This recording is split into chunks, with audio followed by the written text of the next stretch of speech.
ముఖులతోడ వేద ఘోషలతోడ విలసిల్లినట్టిది వేద భూమి. రతనాల రాసులన్ రమణీయ శోభతో ప్రసవించినట్టిది రత్నభూమి.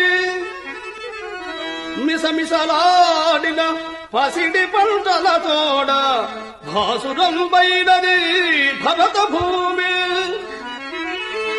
విజయలక్ష్మిని గొల్ల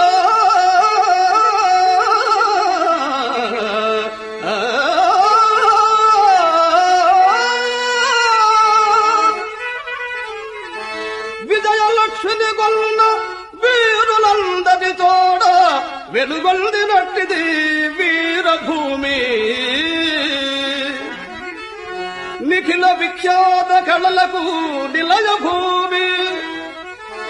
అట్టి సద్భూమిలో హృదయము భంగమమ్ము పుట్టించితివి. తదృఢంబు దీర్ప వందనములు చేతుమో భరతమాత. వందే మాతరం వందే మాతరం. జై బోలో భారత్ మాతా కీ. వాళ్ళ కర్మాలు వాళ్ళు ఆచరిస్తున్నారు లేదో మాకు తెలియదు, కానీ దీని అర్థం ఇది.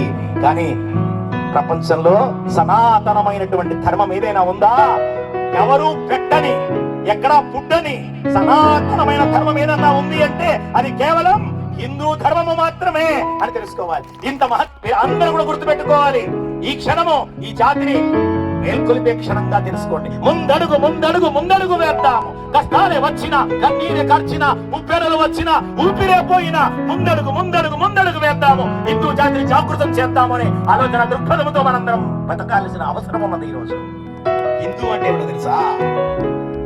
హిమ్ అంటే హింస, దూ అంటే దూరము.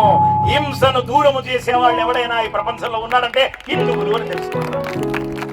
మనం ఎవరి ఏ దేశం మీద దండెత్తలేదు ఇప్పటిదాకా. మన మీద ఎవడుకున్నా వస్తాను వీపు మీద కాలి తొక్కడమే, అది మన జాతి. మనం ఎవరి మీద వెళ్ళలేదు. పరాయి దేశాలు, తురష్కులు, మొఘలులు, ఇంగ్లీష్ వాళ్ళు, తెల్లవాళ్ళు అందరూ వచ్చి మన దేశం మీద దోచుకున్నారు. మన దేశ చరిత్ర ఏంటో తెలుసా? వేరే దేశం వైపు కన్నెత్తి కూడా చూడని ధర్మమురా మనది. అదిరా మన హిందూ జాతి.